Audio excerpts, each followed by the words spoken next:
All right, you ready for this one? Uh-huh. Okay, so you brought up to me the other day something that has just completely blown my mind, and I hadn't looked into it. So you're gonna have to fill me in. But you had mentioned faithless Christianity, which just saying those words alone makes every hair on my neck stand up. It just sounds so far out there and absolutely insane. But you said it piqued your interest, so I am immensely curious about this. Okay. So one, technically, I kind of lied to you when I was explaining it to you. It is exactly what it sounds like in a different way. It is Christianity without faith. And it was started because the dude didn't put a name behind it or anything.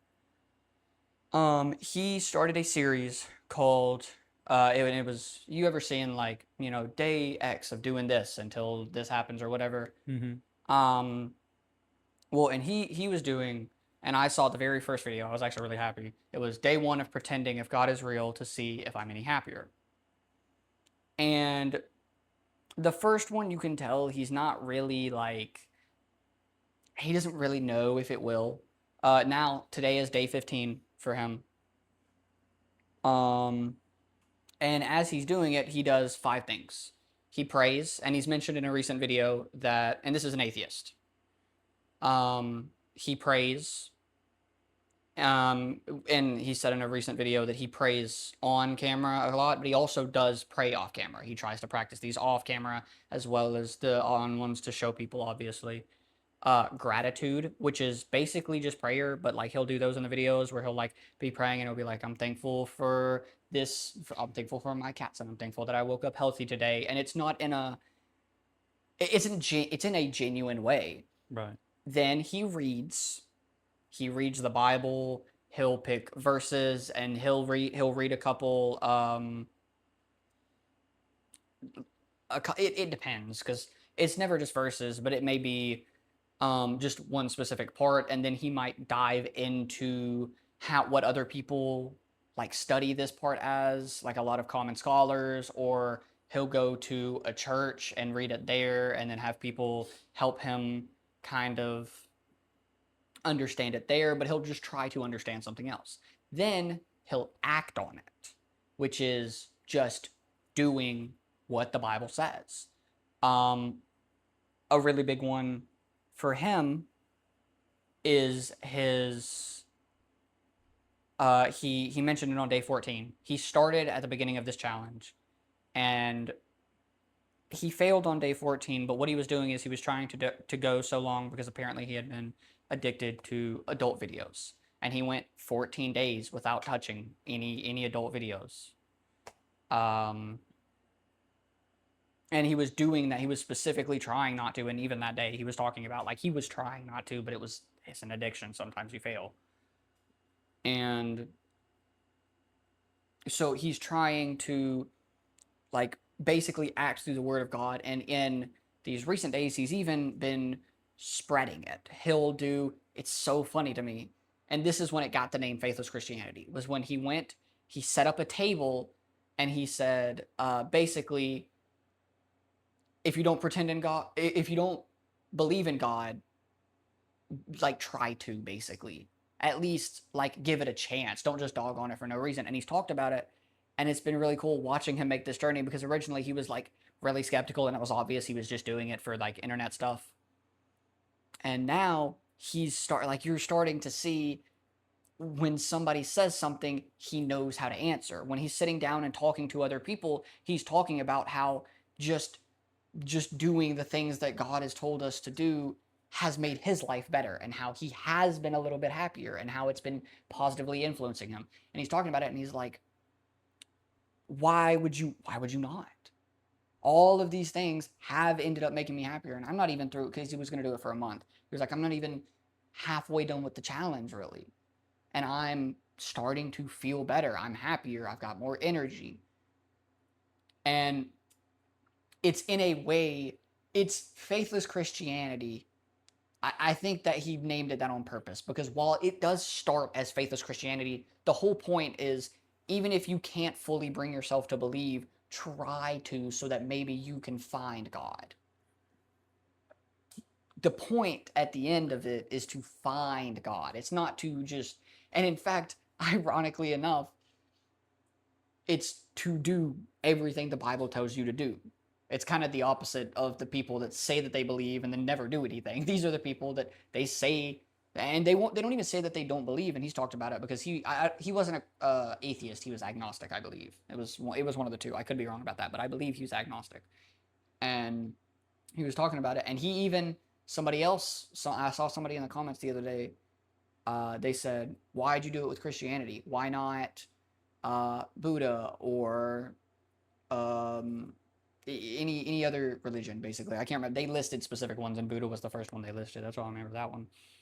But they basically asked him why this one, and his response was entirely right. He was talking about it, and he was talking about the Christian God and Jesus are the only ones that have that really personal connection with you. And he's talked about, and he talked about in the comments there, how he felt that, how he felt that personalness. I don't know how to explain that, but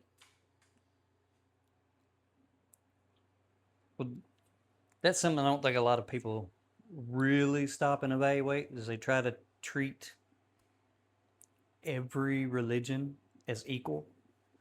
And what's really strange about most religions is they elevate self. yeah, So, and I mean, and I guess to a degree, if you treat Jesus or God like a vending machine, I pray, I do good works, therefore I get something out of it, then you're doing the same thing there. But yeah, if you actually follow the scriptures, then Christianity is one of the very few that teach you outward. yeah, It's not about you.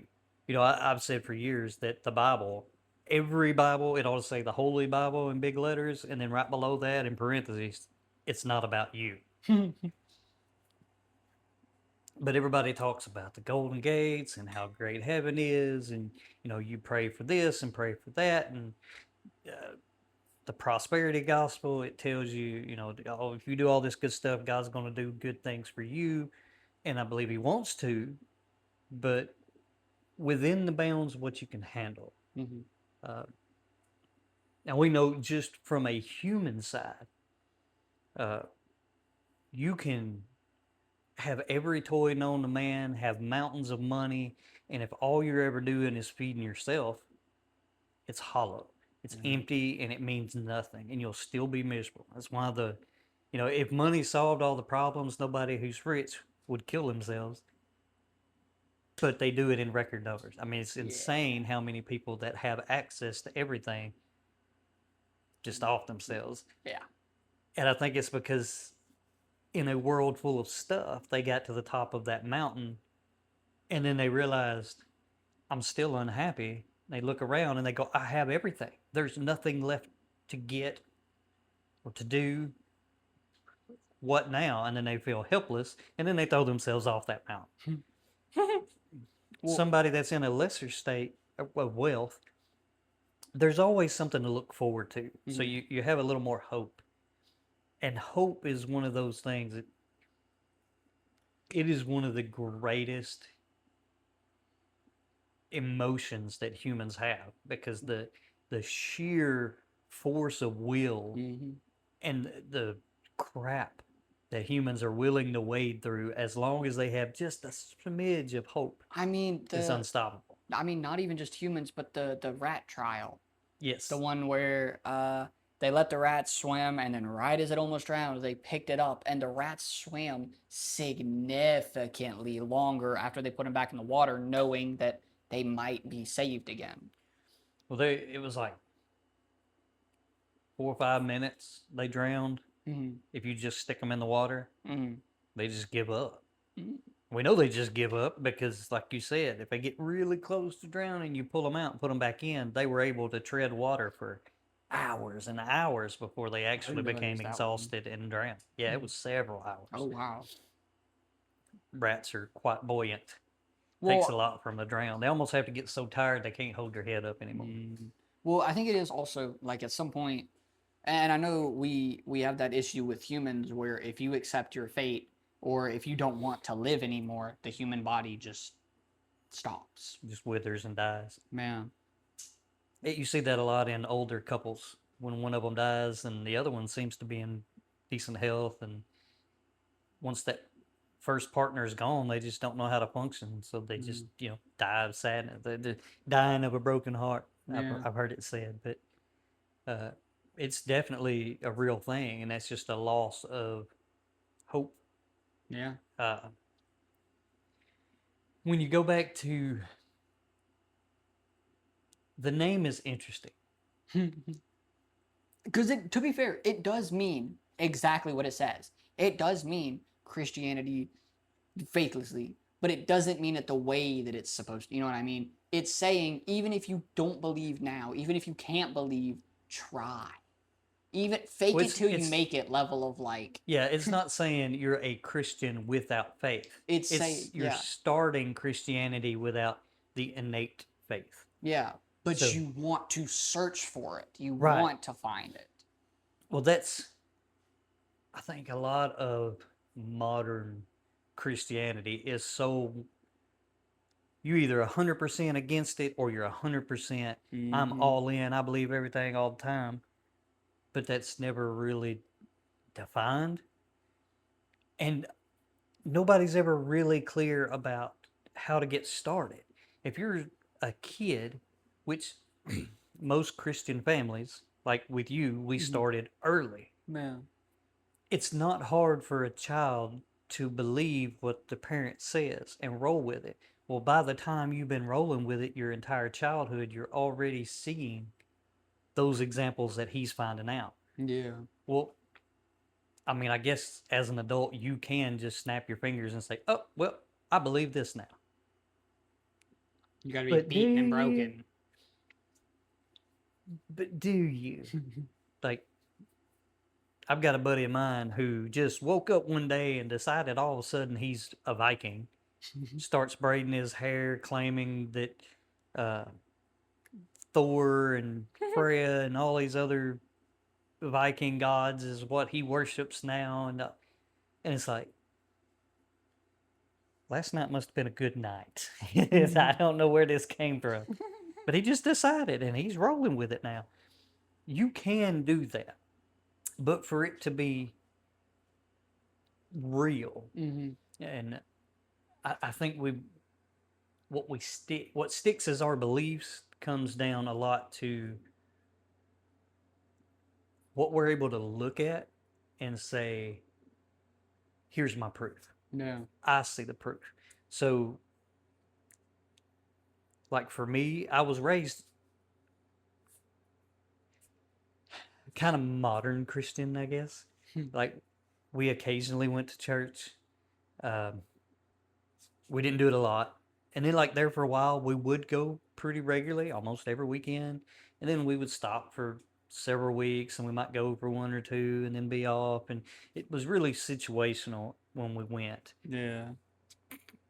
And, back then, in the early days when I was really little, my grandpa was alcoholic. And when he decided he was going to quit that, it led into going to church, and that was what was helping keep him straight. And him and my grandma, they really got into it. And once they got more into it, the kids were more into it. Of course, granted, a lot of times we just went because our friends were there and we wanted to hang out. But parts of it stuck. Man. And as I got older, I wasn't really anchored Man. to it. So as I got older, I went my own way. And I'm not going to say that I rebelled against it outright, because there was always times where like I would start to push that envelope too far. And then I'd step back and I'd be like, yeah, I'm not doing that. Just in case. Yeah. You know, like there's always those people that really want something. They're like, God, if you're real, you'll do this and da da da. Yeah. I was like, yeah, I never was ballsy enough to do that. If you're real. Just because I knew I had heard before, Yeah. thou shalt not tempt the Lord thy God. Yeah. And I knew that. I'm like, yeah, I'm gonna play this one safe. I'm not tempting that. Yeah, the people like that video, that one that God, if you're real, like the whole the lightning strike, and then the lightning strikes. Yeah. That one's like, you better be lucky that was far away.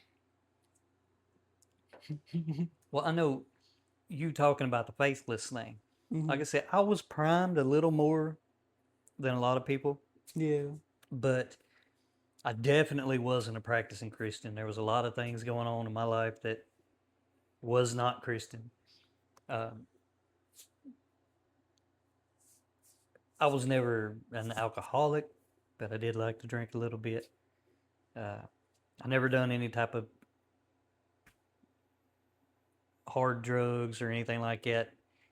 Um,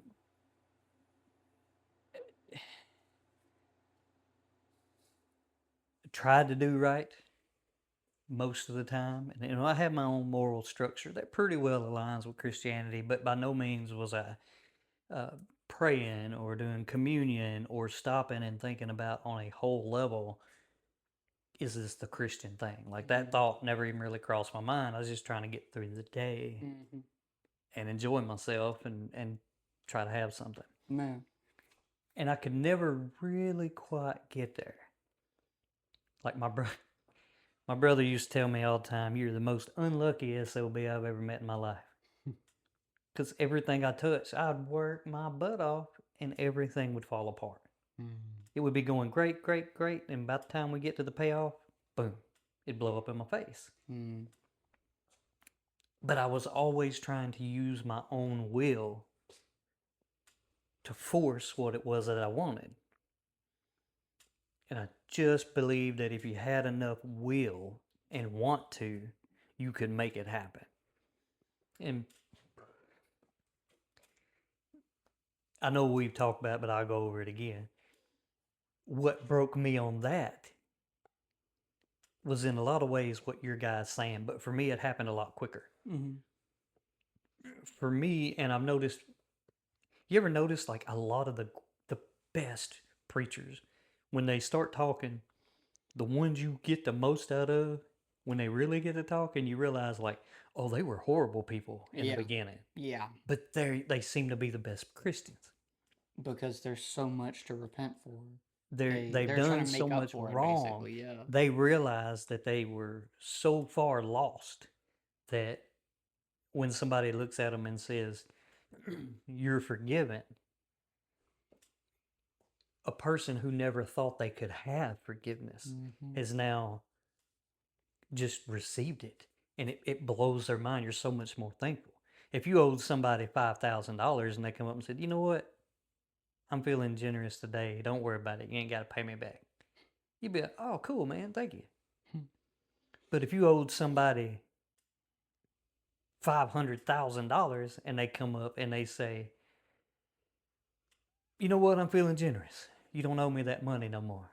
Have a good one." You would fall down on your knees and just plumb near follow them to the gates of hell itself, because you would be so appreciative, because you may not ever have the ability to pay back that whole amount, but they showed up and they let you free and clear. Mm-hmm. And with people, it's the same way. Those who have sinned the most feel the most responsible for that when they turn over. And in reality, without knowing it, we're all in that same boat. We as humans think of in terms of degree. Mm-hmm. Oh, he sinned more. He's done a lot more than this person. That guy was a thief and a murderer. This guy said a lie every once in a while. Or this one used a bad word every once in a while. And you think that this guy is so much worse. But once you dive into Christianity, you realize that no sin is greater than the other, except for blasphemy. Or not, Doesn't sexual sin hurt the soul? Well, yes, but we're It's talking not about like worse. It's just like, there's only referred to as one unforgivable sin, and well, it's yeah. blaspheming of the Holy Ghost. Yes. But um, that, and I believe that is because it's a sin of the heart, Yeah. which conversation for another time. But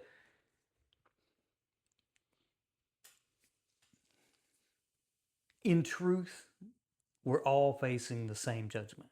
Mm-hmm. We're all staring at and deserve hell because hell, everybody thinks lake of fire, all of that. The description we get from the Bible is that hell, hell is defined as apart from God. It is an Mm-hmm. eternity without God, without being able to be in His presence. And everybody thinks about the pit and the lake of fire, That's but Dante's it says, Inferno. well, our general perception of hell Yeah. comes from Dante's Inferno. Now, the Bible does talk about that in hell. Yes. There is a pit with a fire that Yeah. never dies, never quenches. But that's like saying there's a volcano on Earth, so Earth is just full of volcanoes. Right, right. It's an I know what you're trying to say, but I can't think of the word. the word just left me. Yep, I can't think of it.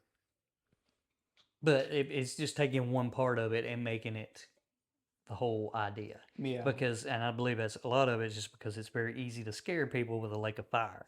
And And that's people definitely part who of it. don't know God Mm-hmm.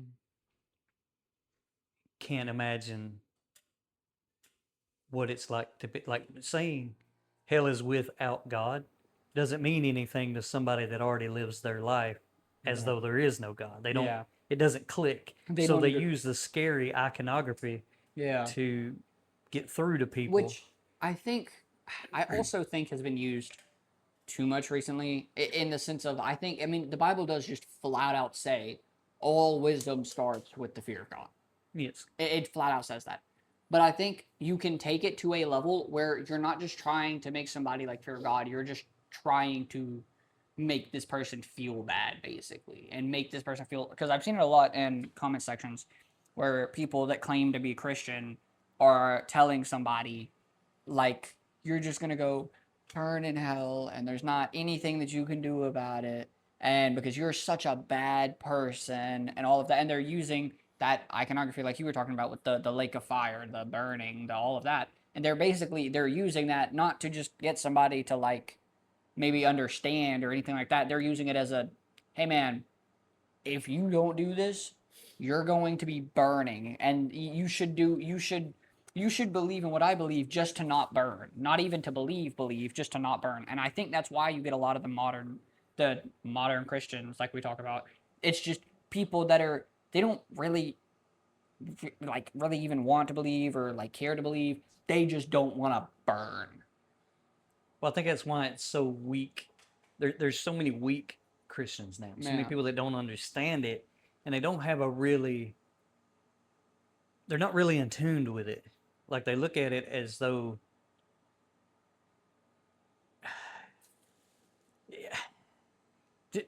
to coin a term, I want to say it's almost like a wait till your dad gets home moment.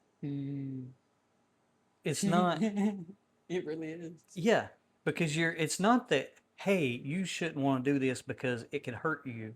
You shouldn't want to do it because it's bad for you. It's don't do it because I'm going to tell your dad and he's going to whoop your butt when he gets home. Yeah. You're afraid of the punishment. You may not even understand why. Mm-hmm. There's so many things in the Bible that you're generally told not to do, but almost everything you're told not to do, is because it hurts you. Yeah, it explains. Most of the time, it does just vividly explain this is why. And if it doesn't explain it, then Jesus will give a parable about how it hurt this person. Well, but people don't get that involved in it. They're taught by I'll say, less scrupulous individuals. If you say this prayer and you show up on Sunday and you put money in the plate, you're good. But they're missing the entire point. And without going into, a whole theological debate, uh, you know, Christianity, the word means follower of Christ. That's Yeah. it. Are you following his example? Are you following his teachings? Are you listening to him? That's all it means.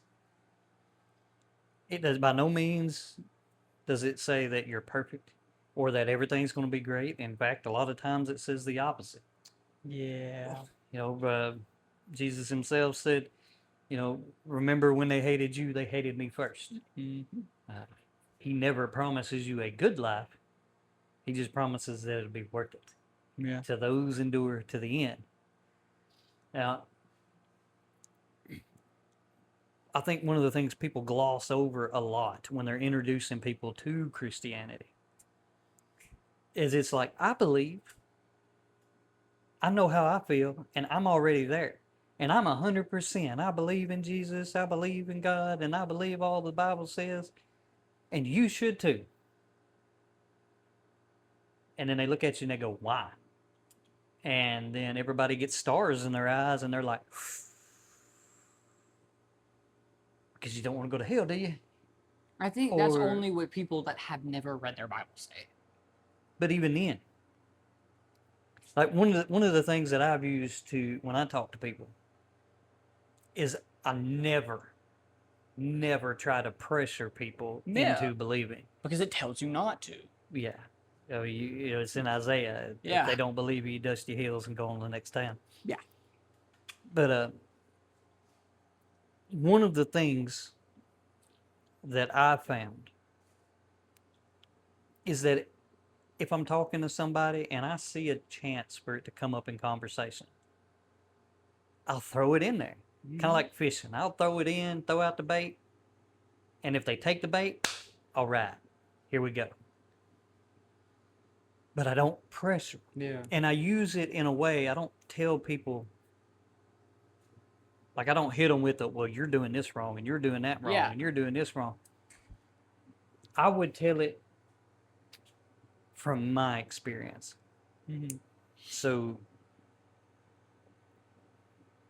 like a lot of times I will tell them my story. And then when I explain faith, I use this tattoo, which I've got a wheelbarrow with 626 on the side of it. There's a bird sitting on the edge of the wheelbarrow, and then I got a nice little scene behind it with the mountains and cross. And people see it and they're like, what in the world? Why would you get a tattoo of a wheelbarrow? In fact, my dad, who originally told me the inspirational story behind it, is the one that told me I was bat crap crazy for getting a tattoo of a wheelbarrow. But it was one of the most profound things, especially as an early Christian. Yeah, you told me that, and that's one of those things that stuck with me ever since. I've had that story hit more people, and I've had multiple people break out into tears after hearing that and what I guess would be my turning point. Yeah. And I believe for a true Christian, somebody that hadn't, it's harder for somebody that's raised in it and then comes into adulthood as a believer. Mm-hmm. They don't have quite the same dramatic pivot point. Like mine is very vivid, and I can't tell you that, on August such and such, I can't do that. But the entire day still plays like a movie in my head. Mm-hmm. And I don't believe I will ever forget that day because it was so perfect. Yeah. But if you tell people from your perspective, it takes the accusatory stance away from it. Yeah. And you say, okay, well, let me tell you how it's affected me. Let me tell you why I believe and how I got there. So for me, my turning point started, I was already low, went through divorce, everything was terrible. And the day that broke me your mom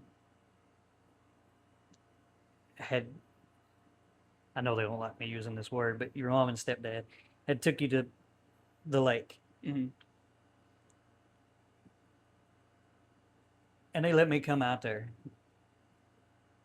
And so everybody was out there and y'all was kicking, playing, and everything was good. And then it come time to leave, and both of you wanted to go with me. Mm-hmm. You didn't want to go back. And they were, I say they, she was upset with me because, like, I wouldn't get on to you and make you stop crying and stuff like that. When y'all was little. But there is nothing that will break a man. Like watching you, both of you kids crying and literally screaming, wanting to come with you, watching somebody yell at them, shove them into a van, and take off. And you're just standing there completely helpless, watching the two things you care most about in the world being ripped away from you. And it crushed me in a way there are not words for.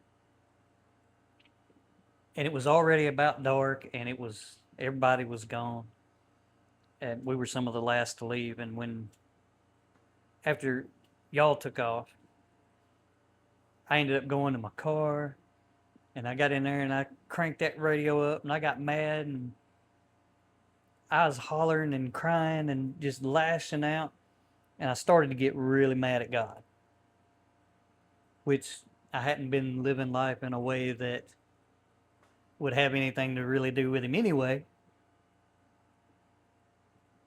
And I got mad and I punched and slapped and hit and jerked on my steering wheel and just was unleashing this rage. And then it hit me and I stopped. I put my head against the steering wheel. I said, that's it. All right. You wanted to break me? You win. You win. I'm done. I can't do this anymore. I'm fed up. I can't handle it. I don't know what you want from me. I try to be a good person. I try to do people right. No, everything I do falls apart and fails, and nothing seems to work. Everything in my life is falling apart, and now this. I can't take it no more. I'm done. I don't know what you want from me, and this goes on for a while. And finally, I'm just almost drained. I pull out of the parking lot, and I'm headed back toward the house. And of course, between there and here, there's a long stretch of nothing. Yeah. Just, trees and fields and all of that. Well,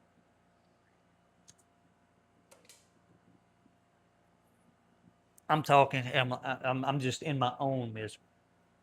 I'm like, okay, you want me to read? I'll read.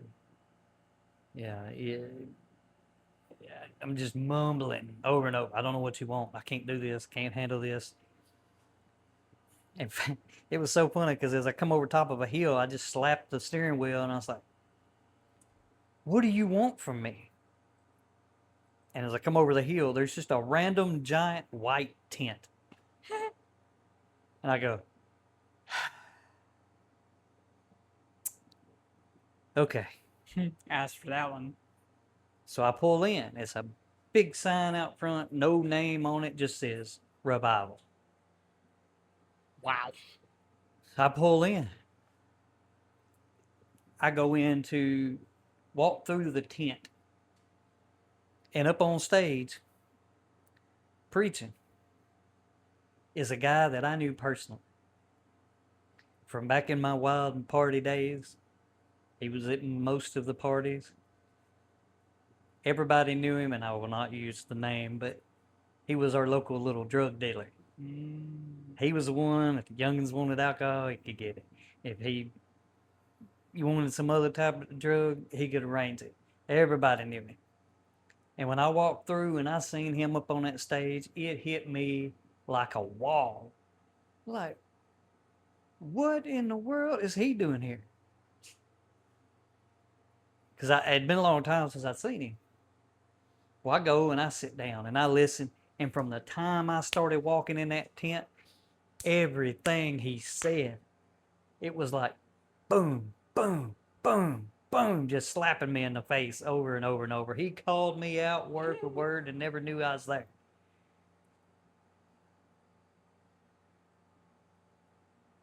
And when it was over, I left. I didn't even talk to him. I was just so befuddled, like I couldn't even rationalize what had just happened.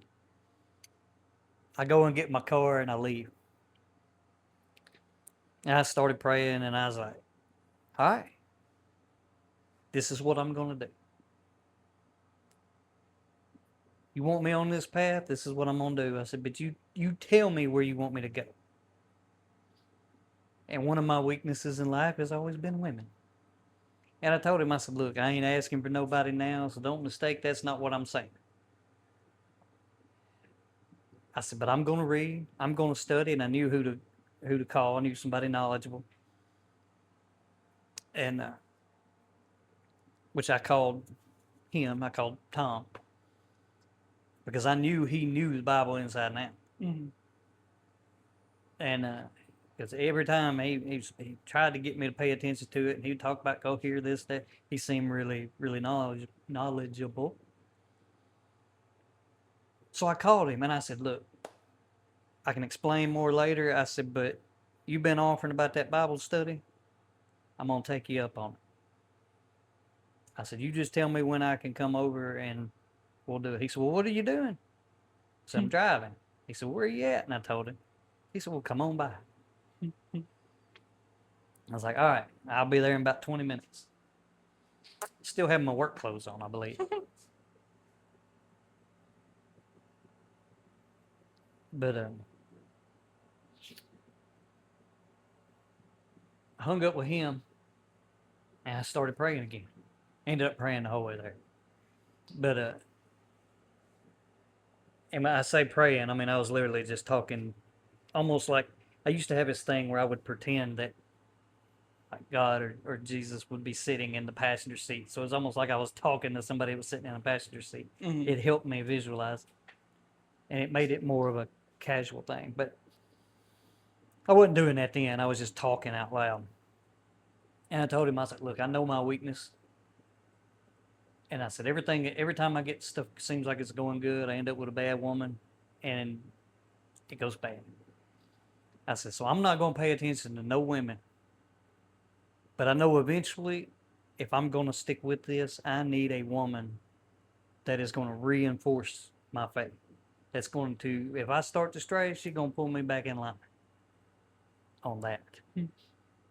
And it was so crazy because I had that I said that, and then I went back into the prayer. I was like, all right, but this is what I got to work on, and I'm going to need your help with this, and I need your guidance here, and I'm going all it. And it wasn't so much that I already fully believed everything I was saying, but the signs started happening so quick. Mm-hmm. I just decided I'm going to go with this, and we'll see what happens. Yeah, kind of like what he's doing. The tent was there within seconds. Yeah. I mean, that was crazy. Yeah. I leave there after praying about finding a good woman. I go to have that Bible study with Tom. Dina was there that night. Ain't seen her in years, and she was there that night. And it turns out she was already talking to him about the same thing. And we decided to do it. We was all going to do it together. And then everything started snowballing. We got to talking, and she ended up moving back, and the rest is history. And that was one of the things where when me and her became really serious, I think that's why we became so serious so quick. Both of us knew exactly what we wanted, and from day one, we literally sit down and had a conversation about what we wanted in life, where we were going, what our goals were, and we both knew we'd done made that decision separately, that in our life we wanted a God fearing relationship and Yeah. life. And because of that, it really tied us together. So we reinforce each other. Yeah. Iron sharpens iron. But that was just one more inference. And I started noticing. And then what was really, really mind warping, and it took me a long time to really start to see it. I mean, we were a couple years into studying and reading and figuring things out before I started looking backwards. Yeah. And it's like when Kyla sold us this place out here. I was talking to her about it, and I was like, "Do you realize?" Because she asked me if we wanted it and all of that, and then it was like, "Of course." And she's like, if y'all just want to buy it, we'd love to have you out here close. We were in the process of talking about it. I was like, "Do you realize that this has been in the works for over 20 years now?" And she's like, "What do you mean?" I said, "Well, that used to be, back when we first moved here, there was a house. Yeah. That whole property was one property. Yeah. It got split up when the house burned down. If that house hadn't burned down, it never would have been available for her to buy. Mm-hmm. If things in her life hadn't went the way they did, if those people down the road hadn't decided to build a house and put that trailer on it, they got done with the house, they were willing to sell the trailer. Like there's so many milestones that if any one of them wasn't hit, that wouldn't have happened. We wouldn't have been here, and we wouldn't have been set up for life the way we are. Yeah. Which down the line has led to things like you being able to come live with me. Yeah. It is wild how far back when you start to look for God's work that you can see his fingerprints all over everything. You can see his plan. And if you look enough, you see his fingerprints in everything. And it's starting with a lot of new believers, you almost kind of have to tell them that whole fake it till you make it thing. Yeah. It's like, especially adults. Yes, because they've been primed most, if not all of their life, that you rely on you rely on yourself. Well, even worse is if they are started in the church, but it's a corrupt group of people, and they get that bad taste in their mouth. Because I hate to hear it, but honestly, I fully believe one of the biggest things keeping people from Christianity nowadays is people that claim that they're Christian and don't even read. Well, and everybody wants to sell you because it makes them feel better. Yeah. Because it makes them feel validated, it's more comfortable, and it's easier. But they sell you this. I don't know how much you've ever listened to Vodi Bakum. I've heard him a little bit. Unfortunately, he's no longer with us, but you go back and listen to some of his older stuff. He did a lot of sermons on what he called the sissified Jesus. Yeah. And they take Jesus and they break him down into something that's always all soft and love and never fight back and never, you're just weak and you should never return violence or stand up for it. You just let them. No. There is way too much adverse to that. But they've done that because they took all the fangs out of Christianity. Yeah. Christianity used to have convictions. Yeah. You used to have people that would stand up for the faith, that would, they would defend it at any cost. I hate to use the example of them, but Crusaders. Well, and I was thinking that. Yeah, they're. But that eventually led into some corruption with the Templars and all that stuff. But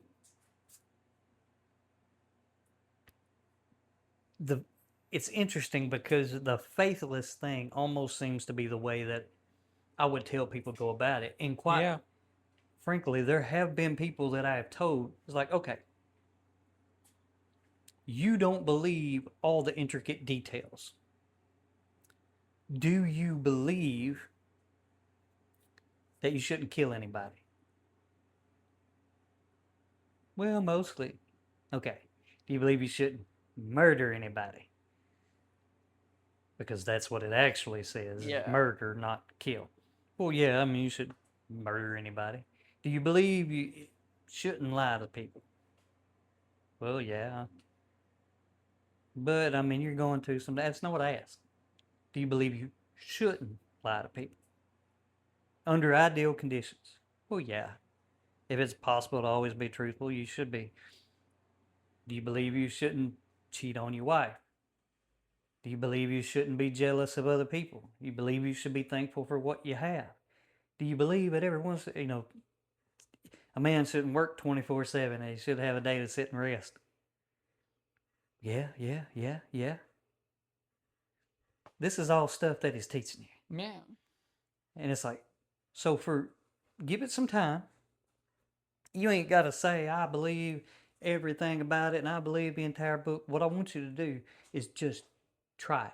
Just be willing to try the core tenets. Yeah. Just look up the 10 Commandments, see what they are, and just try to do that. And see how it affects your life. Whether you believe it or not, start talking to God. That's what praying is. You're just talking to Him. Try it out. See how it affects your life. Because I ain't met anybody yet that was serious, that was seriously looking for Yeah. God, that did those things that He did not reveal Himself to me. Now, somebody that is following Christianity, that has read into it, one of the things you'll learn in the Old Testament, God sought out man. Yeah. God did miracles, He did wonders, He showed all this stuff to man to prove He was God. Yeah. And then that stopped with Jesus. When Jesus comes, there's His turning point. Yeah. He said, I have showed you all these things. I've done all these things. I set all this stuff in motion and I've showed you time and time and time again. I've shown everybody. And what do? You mess up, you'll go believe for a while, and then you turn against me. He said, I'm not doing it anymore. He said, I'm going to give you one chance. And He sent His Son. And we have the entire story of Jesus. I'm not going to say that He doesn't work, but He don't generally show up as a pillar of fire outside guiding people through the desert. Yeah. Or talk to us, for that matter. But you're not a parent, so it would be hard for you to understand it. But as a parent, God sent His Son to die for a majority of people who will knowingly turn their back on Him. He sent His Son to be not only just die, to be horribly brutalized in ways that are hard to even explain, especially with historical accuracy. When you start looking at the tools that were used on Him, it was unimaginable. Well, that's not even talking about the stuff that they were doing to Him on the way there, and Yeah, like I don't know if you've ever looked into what a cat of nine tails actually is. That'll blow your mind. Don't do that before you eat or after, because it's unimaginable. But my point is, He knew all that was going to happen, and Jesus knew it was going to happen. He carried that with Him His whole life, or most of His life, knowing what He was working toward. Yeah. He knew it was coming. He called it out before it happened.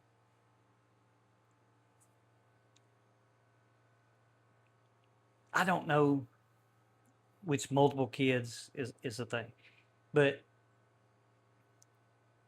like if I only had one kid, I don't know that there's anybody I would sacrifice that kid for in a quick, easy way. Mm-hmm.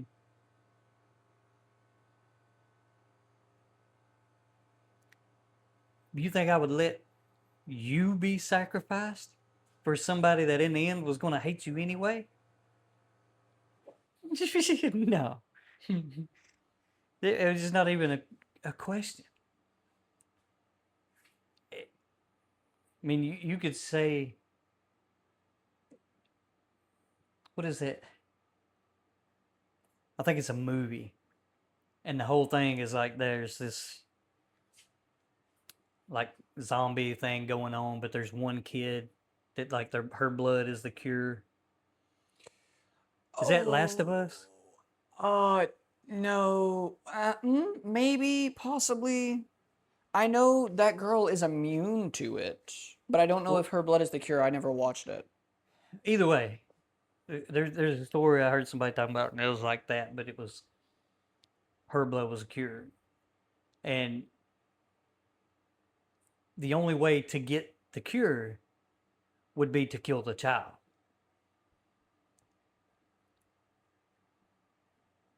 And you look at that, and it's like, if I could give up my child to save all of humanity, would I do it?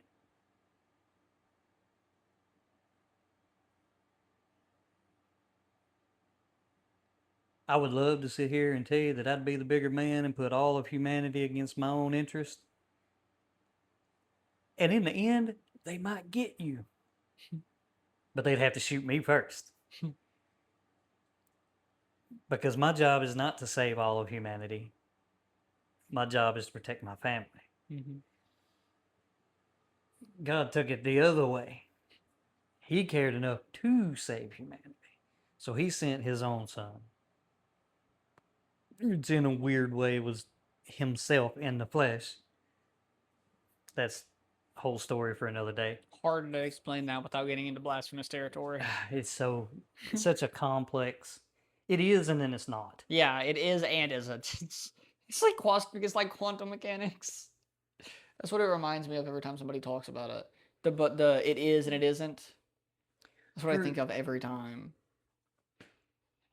I would say the 30-second explanation that I use as far as the Trinity, how all three are God, but they're all three separate entities. I always use the explanation. If anybody has ever played The Sims on PC, because controller is a little different, but if you're on PC, you've got a mouse and you click on things. Yeah. In that instance, God is you, the player, with you're the controller, the overall. Yeah. You create the world, you set the stage, and you decide what's in it and how things happen in people's lives. The player that's outside of the computer is God. Your character in that game would be kind of like the equivalent of Jesus. Yeah. There is a character in the world that is made the same as the other characters, but only one of them is an extension of your will. You can influence the others, but you only directly control one. Yeah. And that cursor where you can go around and click and do stuff and drag things and do all that, that doesn't have a physical presence in that world, is kind of how the Holy Spirit works.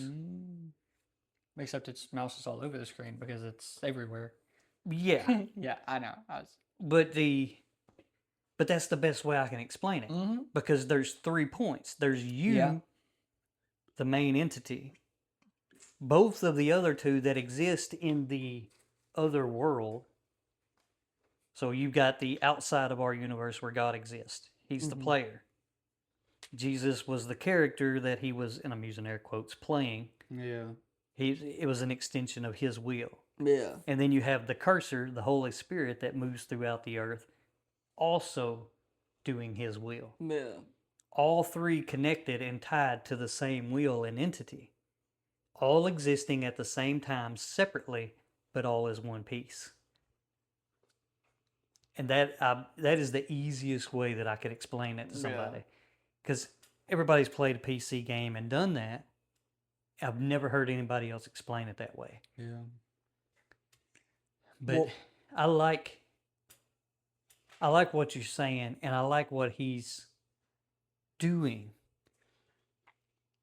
But it would be important to note that the entire basis of Christianity Yeah. is that you have faith Well, in Christ. and I'm not positive about this, but I think he gave it that name to specifically differentiate it from Christianity, to make people know that this isn't Christianity. This is more of the search for it. He hasn't said that as far as I know, but if I were to take a guess, I think that would be it. Because if I'm not mistaken, he didn't give it that name until a little later in the series, which would have been as he was discovering and reading. And when he talks about it, like every once in a while he gets something wrong, because of course he is. Of course he's going to. He's human. yeah. He's just started. Like He's new. It talks about Wait, 14 days? yeah, like you're gonna get stuff wrong, but even then, the stuff that he's saying 14 days in is stuff you won't hear from people that have said they've been going to church their whole life. He will. I'll show you a couple of videos when we get home. It's bdguan, I believe, is his name. I'll put it in some description or whatever. But he's like just speaking wisdoms a lot of times, because he is reading and he's going out of his way. He's going to churches and he's talking to the pastor and he's explaining to the pastors what he's doing, and he's like, what would you recommend for me? He was like, what do you think I should go into? And he's doing that. So he's genuinely trying, you know what I mean? It's not just because a lot of times if you hear, oh, pretending God is real to see if it makes me feel happier, is more of it just sounds self-serving. And it may have started that way for him, but I just don't think it is still that way. You know, oh man, there's a saying, and it's like something about believing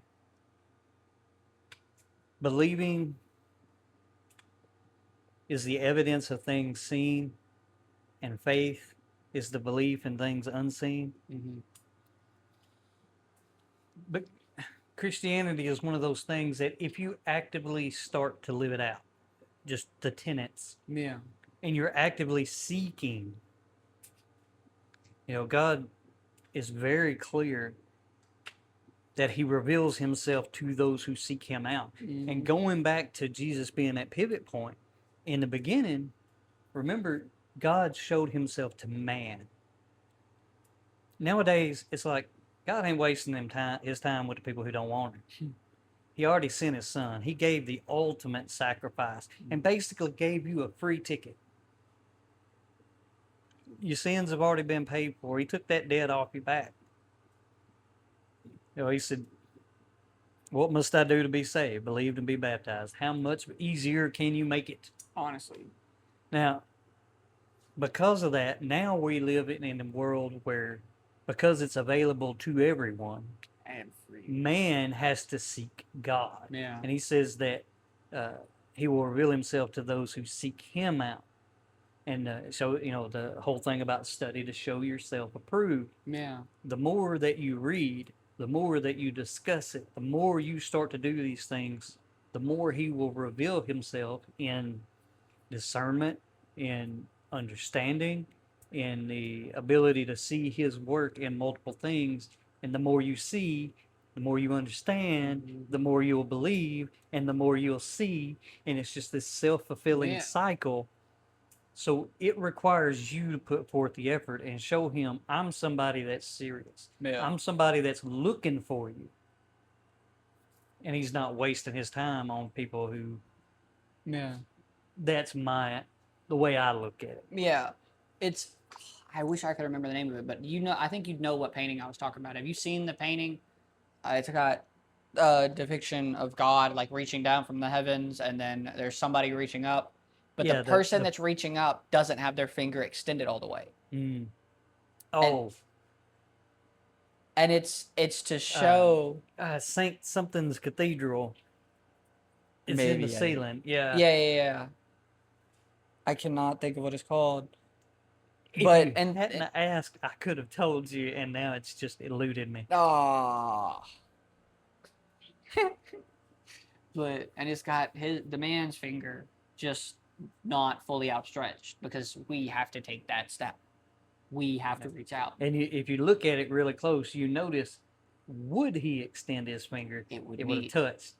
You got to fully commit. Yeah. And like with me, that's what I did that day. I was clear. This will be the path I'm on. I'm here. I'm broken. You win. You show me where to go. That's what I'll do. And my life has not been the same since. And I have been fulfilled in ways I never even would have thought about beforehand. In ways he has answered prayers that I've had for years. Things I wanted, things I desired, everything that I thought my life was going to be, that I was striving for, my goals, my aspirations, everything has ended up vastly different, with the exception of I always wanted a good, stable family. And thank God above, I have that now. But every other aspect is completely different than what I would have planned out for myself. Mm-hmm. And while I'm not going to lie to anybody and say that we don't struggle with things daily, there are issues and things that pop up. But in general, I could not imagine being any happier. Yeah. Because I am fulfilled in every aspect. Yeah. You know, I was telling Dina last night, we was going through and talking about some other stuff, and I was like, she was asking me that if some stuff come through, like, what would I want? I was like, I don't want for anything. I am so fulfilled. You know, it's like, I don't care about stuff. I have no desire to have the flashiest house or fanciest car. That means nothing to me. I've got 3 kids that I love more than anything. I've got an absolutely unimaginably great wife. And I said it, I've got kids that love me. I've got the love of a great woman and the love of a great God. We're cool in the summer. We're warm in the winter. We got a roof over our head. And we got food in our bellies. What more could I possibly ask for? Mm-hmm. And that's not even counting the fact that we have a great family that looks out for us. Mm-hmm. We've got some good friends that might as well be blood. I mean, they're family whether they're blood or not. Like there is so much every day to be thankful for. And if things had worked out the way that I had originally wanted them to, I don't know how any of that would have been possible. Yeah. And it was only through trusting God to, so many times I've been like, I don't know how you're going to pull this one off, but you just lay it in front of me and I walk the path. Yeah. And doors have opened up, and sometimes I had to crawl through a window, but that was what the path was. Yeah. You know, the path ain't always clear. Sometimes there's some rocks, there's some things that'll stumble you up. But as long as you stay on that path, he's leading you somewhere. And a lot of times people will think, oh, well, because this trouble popped up, that means I'm off the path. Yeah. No, it don't. Everybody thinks that because you're following Jesus and you're following the teachings, that things ought to be easy. But when have you ever known anything to make you better that wasn't hard? Mm-hmm. When times are easy, that's when people get lazy and fat. Yep. When you work out, you can lift weights all day, but if you're lifting a half a pound, it's going to do nothing. Yeah. You got to work out. You got to get sore. You know what they say? You love the burn. Feel the burn. Why? Because that means you've done something. Yeah. You've got to go through that soreness to slightly tear that muscle a little bit so that it can heal back stronger. There's so many times in life that the modern church will try to convince you that you facing trouble, maybe you've done something wrong. Yeah.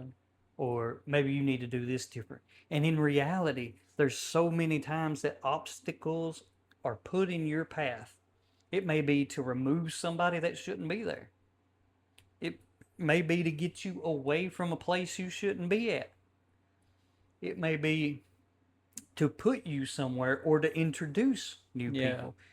You know, He will guide and steer you.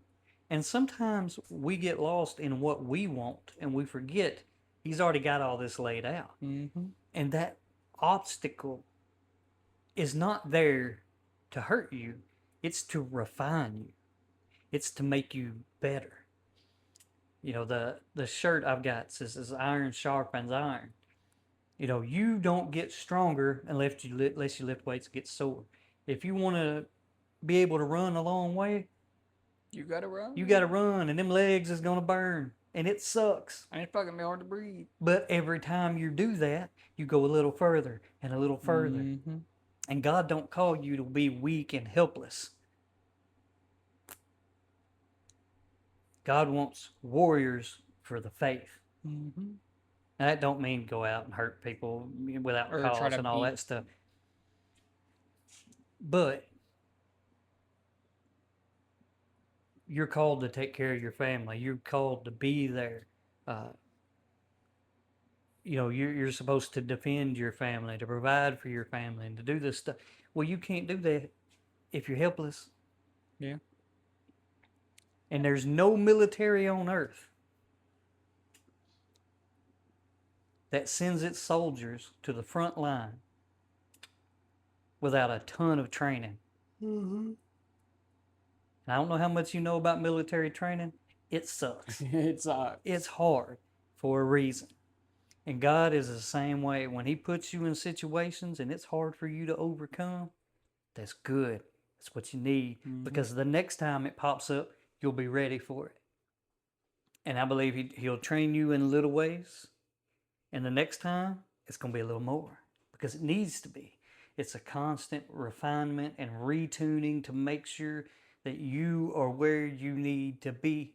Because following Christ means that your life's work is what He set forth. Mm-hmm. You're fulfilling His will, not yours. Mm-hmm. That And don't the trick mean that nobody knows is you're doing it anyways. Yeah, that's Jonah. Yeah. Yeah.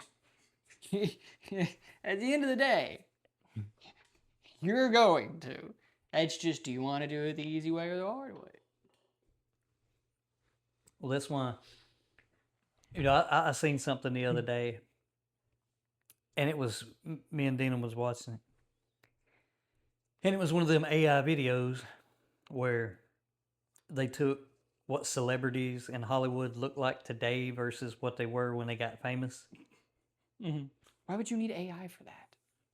Well, I mean, you wouldn't need it. You could put pictures side by side, but they did that thing where, like, it's what they look like now, and they would, like, grab their face, and they would pull the current face off, and their youth was underneath it. AI makes everything so bad.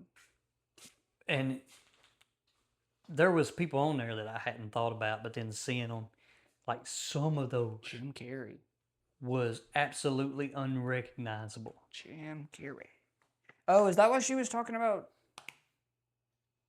The dude that sung Unholy, I forget his name. Yes, Sam something, I think. Sam Smith. Yeah, he was on that. Yeah. I remember her His talking was a about lot Sam more Smith, yeah. external in the fact that he got fat, but Oh, yeah. other than that, his wasn't a whole lot different. But there's some people that, because they've had so many plastic surgeries, their face, it just looks like, well, like what it was. Somebody has just mutilated their face with, Yeah. they've got scars and everything sits and hangs weird. And some of them don't even almost look like people anymore. And it's so sad. The absolute soul-sucking vanity that these people go through to try to maintain relevance. It goes back to, I think, a lot of why most people are unhappy is because we're taught that consumerism is the way to be. You're not happy, go shop for new clothes.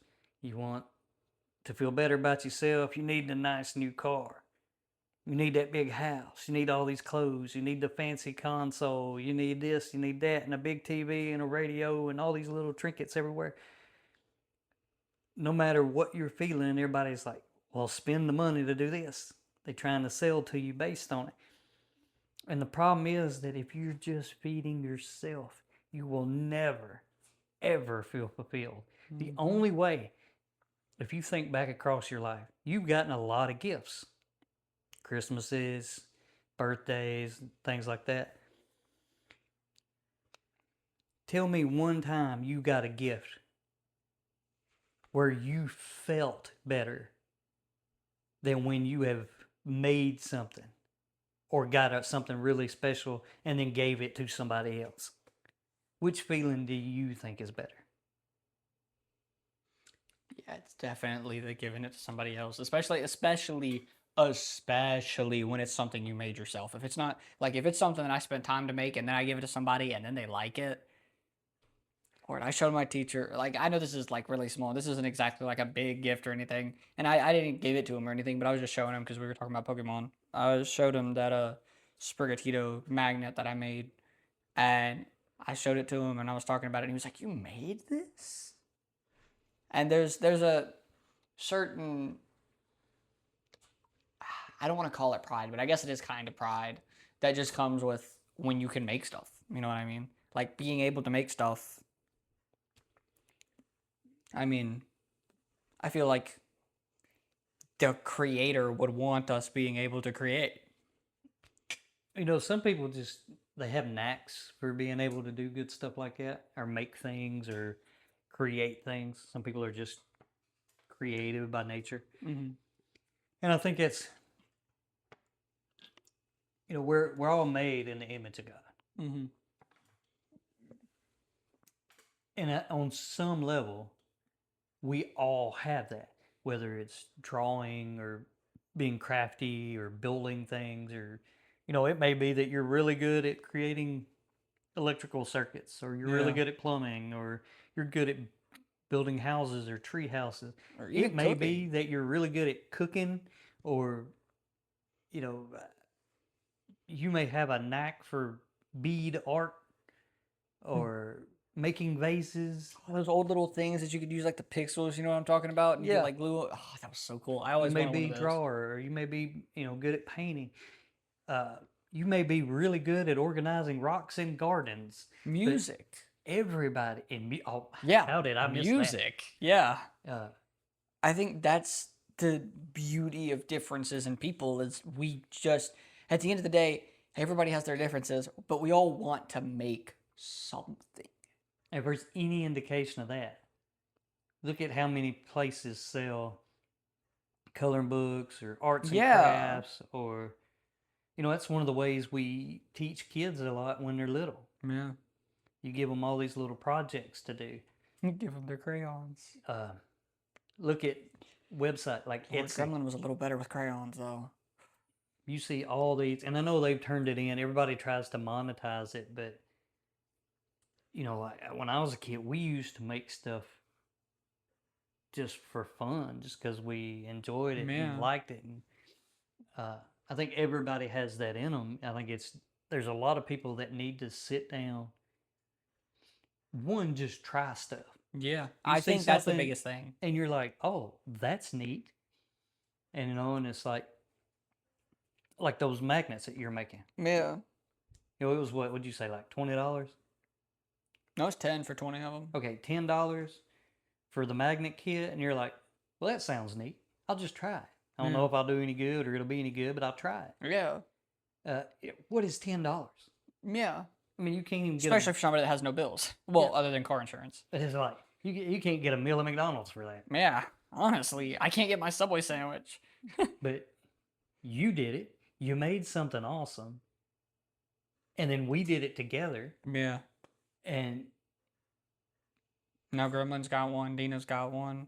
I've got some. You've got some. You give some away. Like, Yeah, Brian loved his, by the way. and there's I was so bringing happy. happiness to several different people.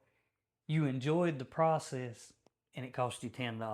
Mm-hmm. And if you hadn't have liked it, if it didn't work or it was junk, it didn't work like it's supposed to, or if you're like, yeah, Or if I'm bad at it.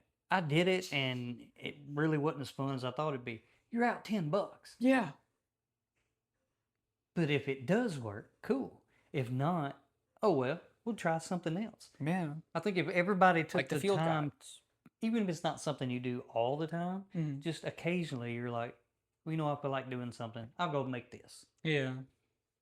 You'll find that you have a lot more craftiness than you think. Yeah, until we started talking about those Pokemon field guides, I did not realize how much I could just think and just create because I'm really excited to start working on those tonight. Well, it's just there's so many different. There's an infinite number of things you can do. I was thinking about it, and I think on my first page, on the Bulbasaur page, I'm gonna cut out some of the green construction paper we got, and I have like a thing of grass at the bottom. And I'll probably do that with each of the starters. Each generation is have the grass and a little fire symbol, and then maybe some waves for the water on the basics of the starters for each generation. That's gonna be cool. And then obviously the Pokeballs on the beginning of the book. But that, even if it's not like your thing, Yeah. like a lot of people think that if you start a hobby that becomes like part of your identity. Yeah. But it might be something you just do a couple times a year. Yeah. Just add it to the repertoire of things you already have. Yeah. Yeah, the only reason Pokemon is so big for me is because me and you have been doing Pokemon since I was little. Well, take me for example. I like collecting the cards. I like making just about anything. I had a blast doing the magnets with you. But at the same time, like I'm a builder. Yeah. So, whether it's building a shop or a coop or those bedrooms, like electrical circuits, plumbing, like anything I can put together, all the way down to, I'm 38 years old and I still love piecing together Legos. Legos are so fun. It's the value that being able to make stuff. And it's like, even like the chickens. Mm-hmm. Like when we decided to start raising chickens, just because I thought it'd be a neat idea and I like eggs and eggs got expensive. So I'm like, somebody else done it. Why can't we? And then we did. And we tried it and I loved it. And it became something that has been a years long endeavor that, they basically become like pets that feed us. Yeah. And I wouldn't have known that if I'd have thought about it like, well, I have to know everything before I do it. Yeah. That's one of the biggest things. And that's what I was talking about. If you remember our pretty big blowout a while ago, maybe not about a year ago, probably about 9 months ago now. But the adaptation versus planning thing, that's what I'm talking about. That's what I was talking about because I think it's so important to sometimes be able to be like, you know what, I want to do this, and if it's not right, oh well. But I would do a lot better if I just want to go ahead and just start it, figure it out while I'm doing it. Now, obviously, there are some things you can't do that with. I cannot go take apart my engine and put it back together. I don't know a lot about cars. That wouldn't be advisable. Nope. But I could go out there if I got bored and make one of those helicopters that I made when I was young. I probably, because every time I think about making something, I think of that small little helicopter I made in Free. I don't know why. That was like the first thing I ever made. It's always stuck with me. I wish I still had it. I bet you if I went back to the arena, I'd be there. Maybe. Good Lord, though. Do we really want to walk into Australia again? I don't know. Last time I went in there, I was expecting a lot worse than what it actually was. Maybe it wasn't pleasant, but it wasn't pleasant. I'm just worried about our room specifically because our room was always full of spiders more than anywhere else. Well, that whole structure being, it was wood on the outside, wood paneling on the inside. Like, thank the Lord above we never got termites. Yeah. But it was the perfect space being cool like that. I mean, brown recluses just loved that place. But I don't like brown recluses. I like spiders. I don't like brown recluses. No. It's not even that I hate them. I don't want them near me. I wouldn't even be against keeping some. They don't look friendly. There are some spiders that look friendly, like jumping spiders, or even like bigger tarantulas. They can look friendly. Okay, you don't think they look friendly. I think they look friendly. They look nice. They look like, okay, you won't kill me. There are some of them that just look like they hate your guts and they want you gone. I also don't like the really skinny spiders. I don't know why. Something about seeing them with those like really skinny legs always is just like, ugh. You know what I mean? And brown recluses have those super skinny legs. Yeah. I think a lot of horror movies feed into that trope. I think so, yeah. I don't think I've 'Cause- ever seen a horror movie about a spider, though, to be fair. Oh my gosh, there's so many. I know there's a lot, but spiders don't scare me. So it's like, why would I watch something that I just like it's not even scary? I'll see the spider and I'm like, oh. Especially the hairy ones. The hairy ones are what a lot of them use, and I think the hairy ones can look cute. Oh, that is the worst kind. See, I think they could look cute if they're hairy. Especially like the Except for- tarantulas that throw them at Okay, you. well, yeah, okay. Oh my Yeah, gosh, I don't it's like like you weaponized hair. Yeah. How evil do You you should have have seen to it. be? Ryan was talking about it. His mom the other night, she had a picture of it.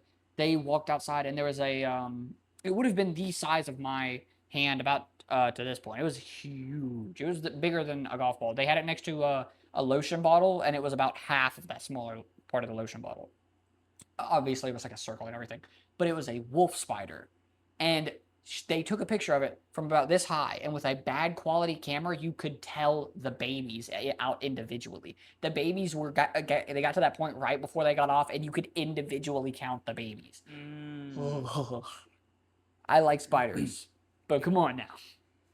Did I tell you the story about that the Texas walking tarantula that we roasted in the yard? No. Okay. So I spent some time down in Texas, back when I went down there for a while. Yeah. I was staying with my cousin down there, and we had, oh my God, they have these migrating herds of walking tarantulas. Like That's terrifying. they travel in swarms at certain times, and they get big enough that, because a lot of the speed limits down there is like 85. Yeah. But they get big enough that they can cause people to wreck by running over them. Oh my God. They're crazy. We had one that I don't know if it dug the den or if it found something else and used its den. Because armadillos are really bad down there, and they're really bad about digging holes and making dens. But this was a hole. If I put two fists together, side by side, that's probably about how wide it was, and then up and down. It was a pretty big size hole. She knew exactly what it was. Hit the mic. I didn't think nothing about it. And You should have. she explained to me that it was one of those spiders. And I'm like, what? She goes, yeah, what? So she went and got some gasoline. She got a jug with some gasoline because I had my motorcycle down there. So she took one of my jugs and she poured gas down in that hole. I was like, okay. Well, I mean, I've seen people burn out like ants or You weren't beehives. expecting just a being to come out of that. So she puts that down there and then takes a lighter and lights the gas, and it bursts down in there. And then you hear what sounds like a woman screaming. Oh my God. Out walks this ginormous freaking biggest spider I've ever seen that wasn't like on an Amazon documentary. This huge, hairy, god-awful, horrendous thing comes running out. And it's running around the yard on fire, screaming like a woman screams for her life. Oh my God. I found out later it's because a lot of the air that's in them, Oh. the fire heats them up, ruptures through their exoskeleton. And you're hearing the squeals. Yeah. So you're hearing the air escaping from their body as they boil alive from the inside. But it was just running around, and it took a good minute for that thing to finally die. But it is still haunts my dreams. I mean, it was a nightmare fuel like you That's wouldn't the imagine. one that gave you arachnophobia. No, I've You've had had arachnophobia arachnophobia ever your since whole I was a life. kid. Yeah. We rented this That'd be funny, place though. in town, and I'll never forget it. I was little bitty. But it was a duplex, but one house was on top and one house was on bottom. We had the bottom house. It had this cold stone floor, kind of like Gammy's second living room up there. Okay. But the whole place was like that. I think it was in the basement that they converted to another place and they rented it out. But they had this huge room that was a bedroom, and Mom was still really young, and she was single at the time, and I think we all stayed in that big room. There was one big bed in there, and she wasn't in there. I woke up, I was by myself in the bed. But when I looked down at my chest, Oh no. there was a huge spider that went from side to side. And it was just sitting there looking at me. And I seen that, and I jumped up and squealed and screamed and took off running down that hallway. And Mom was in the living room. But I was freaking out. That's my earliest experience that I remember with a spider. And as far back in my life as I can remember, they've always terrified me. I hate them with a passion. To be fair, even somebody like me that likes spiders, if I just woke up with a spider on my chest, I'd just die of a heart attack right there. I don't even get to run at that point. Imagine. From side to Yeah. side. Well, to be fair, you were young at that time. Well, yeah. But still. But comparatively. To yourself, yeah. Yeah. I mean, I couldn't have been. I wasn't in school yet. I hadn't started kindergarten. Oh, young. Okay, So I was like maybe 3 or 4. But it was enough that I still remember what the inside of that house looked like as I was running through it. It scarred me forever. So, but yeah, to go back to your original point, I like what he's doing there. He's really just giving it a chance. Yeah. And I think if more people would do that, they would start to understand the value. A lot of people think that for me to claim to be a Christian that I need to understand it. I can't tell you how many people I've told that are like, that's interesting, but I really need to know more. Yeah. And I think that's one of the biggest misconceptions is people think that in order for me to live that way or to claim that I've got to have it all figured out. Yeah. Nobody has it figured out. To be fair, don't go preaching about it if you don't know what you're talking about. That's true. But if you know what you're not supposed to do, I mean, it literally talks about after you're baptized, you are as a newborn baby. A newborn baby doesn't know anything, meaning you don't have to really know a whole lot. You need to understand why you're getting baptized, but I mean, that's really it. If you decide that you want your life to change and you want to reach out to God and seek Jesus, then do it.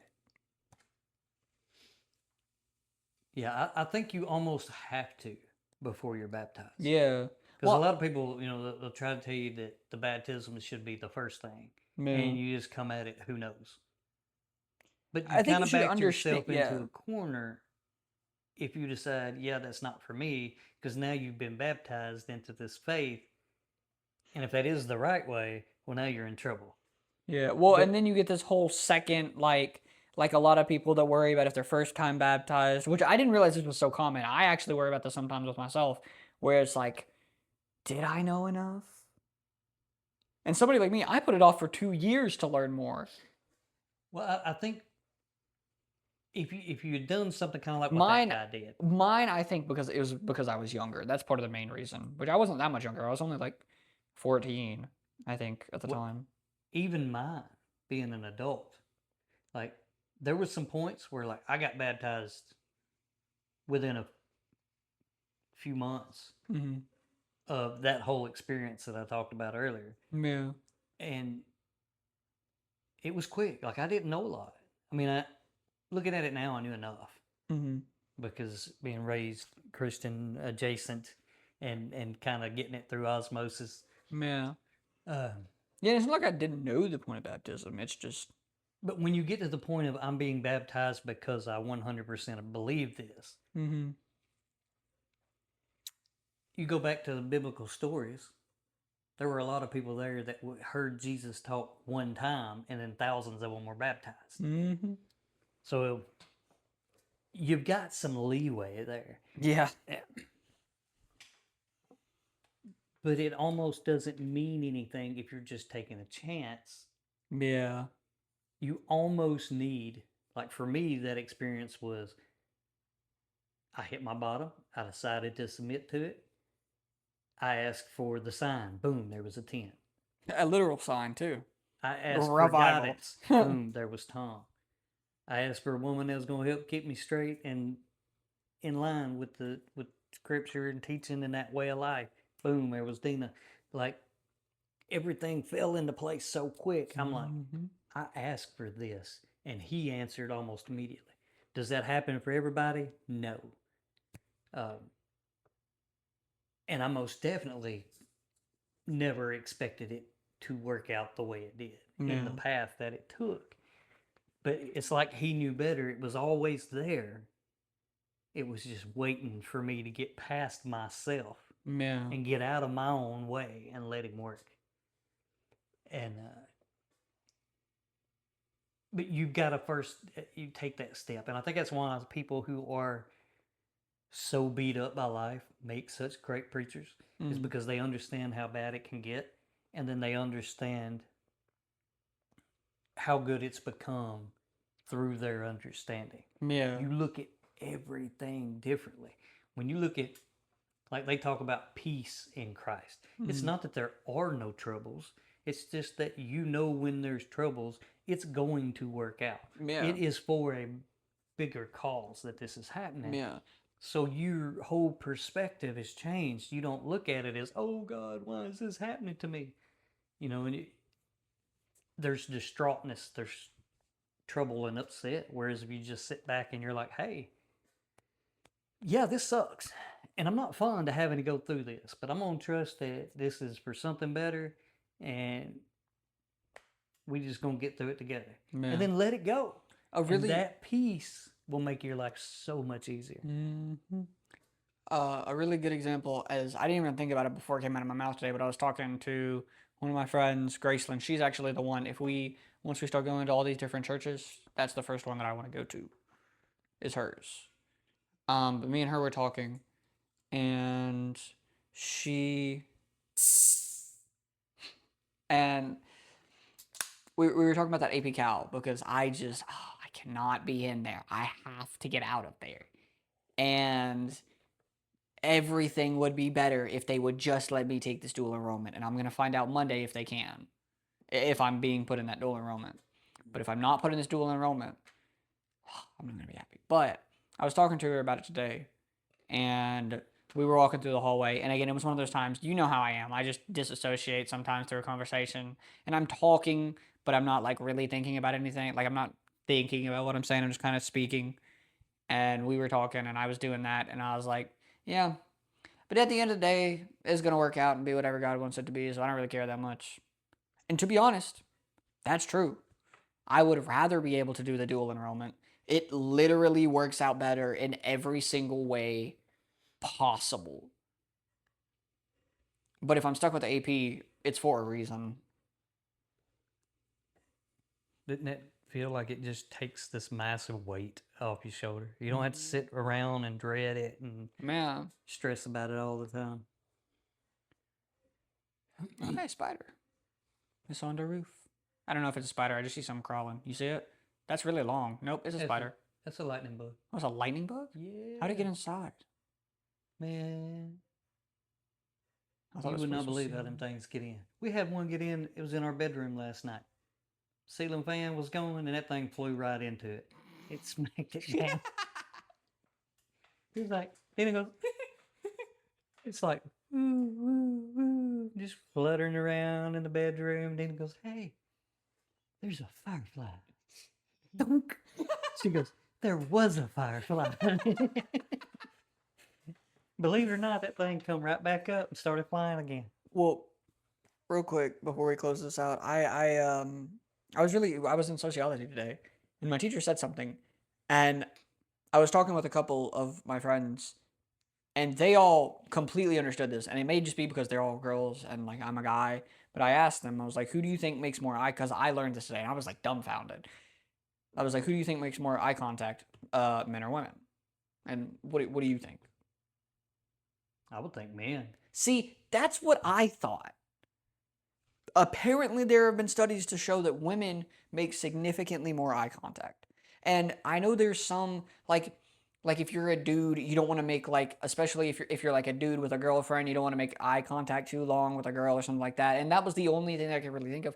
But I know also, and my teacher was explaining it, and she talks about it because like when a girl is or when a woman is like looking at a dude and or she's looking at a woman or whatever, they're looking into your eyes, they're looking into you basically. Like women pay a lot more attention to social cues than guys do, and they read you, whereas a dude, I thought about it, and in all honesty, if I'm in a conversation with somebody, and this may be part of it, if I'm in a conversation with somebody, I'm probably doing something else. I'm probably making the magnet or like making a magnet or drawing or doing something like that, and I'm having the conversation, but I don't need to be looking at them. You know what I mean? I think it depends on the conversation. Because That most also people matters. will Yeah. look away. Most guys look away when they're like I just did it. They look away when they're thinking. Yeah, and I do that. Um, That's why I saw and the fireflies. even to a degree when they're talking. Yeah. If they're the one talking, they'll look away. But the one listening is watching. Yeah. And it's seen as a sign of disrespect if you're talking to somebody and they're not looking at you. Yeah. So maybe that's why we think guys do. Maybe. Because we do, and I think it depends too on Well, I don't know. the social dynamics. So like me Yeah. and you will look more at each other's eyes because we're comfortable with each other. Yeah. If I was talking to some stranger, like I'm not just gonna stare at the stranger while I talk to them. I zoned out in my second period, the class that we do nothing. I zoned out and I wasn't paying attention, and I come back. I come back to reality because I had an earbud in because he doesn't care if we have earbuds in his class. So I'm paying no attention. I'm fully focused. I got J. Cole playing. I'm listening. I'm having a good time, and I just zone back into reality, and I realize I have been staring into this man's eyes, and he has just been talking. He's been talking, and he's been using me as an example. And he's like, "Ain't that right?" And I was like, Yeah. Uh-huh. I was because I was the only person in the class looking. Nobody else was paying attention, and he just locked. He was doing that thing where they start teaching you, and I was also not paying attention. I was just making eye contact. It was so. I felt so bad. Yeah, that's the worst when they try to use you in the example and then you didn't catch Yeah, it. and he used me in an example, and then he used a girl in the class, and he's like, if you were bad, and he was like, and he was talking about if you're a bad, if this girl over here is a bad worker, and he was like, if she's just dumb, she can't do it, just dogging on her. He's like, I'm not saying she is, but if she's just stupid, and I'm like, good lord. And then he's like, and you're a worker that knows, because he did that thing where he repeated himself because I think he realized that I had no clue what he was talking about, and he was like, basically explaining that a job will reward you if you are loyal to that job. He used the example of his daughter worked at some corporate place, and the corporate place, all of the higher ups got to choose what holidays they wanted off. Mm-hmm. And then they basically put a thing out saying, hey, we need people to work these holidays, who will work them? And his daughter got chosen for Christmas and 4th of July, and she had just had a baby. So this was her baby's first Christmas and her first 4th of July, and he told his daughter to work those days. Now, I'm not going to lie. I feel like you should definitely, like, you're never going to get your first Christmas back. Christmas I'd have probably fought for. 4th of July, okay. Yeah. Okay. All the good stuff happens at night anyway. Christmas, and it was either Christmas Eve night or Christmas morning, both of which are like, that's the two worst times. It's... The baby won't remember it, but yeah, and that's not, and I didn't agree with that. But to be fair, she got a raise specifically for working on Christmas. Like the next about 6 months later, they called her into the office and they were telling her like, "Hey, we noticed you got stuck with all these last year, and you like actually did them, and you didn't try to call out or didn't try to get anybody else to take them. We appreciate you just doing them and working. We know that was hard. So here's they were doing that thing to where they were making a new building, so a lot of people were moving out, so they were moving her up in that building. Oh, nice. Which was like like, good for her. I'm really happy that she got that. I don't think you should have missed out on your bit. Like, like it worked out there, but I think the general thing is to be like, yeah, you know what? Screw your family. Focus on your career. I think that's just the worst thing to tell people, because, especially like as a kid, like, I would rather struggle a little bit than not have you guys home for a holiday. There's nothing Yeah. There's nothing worse than not seeing a parent on Christmas morning. I had both worlds. You know, I had the mom who believed that family was the most important thing. She was there for everything. Uh,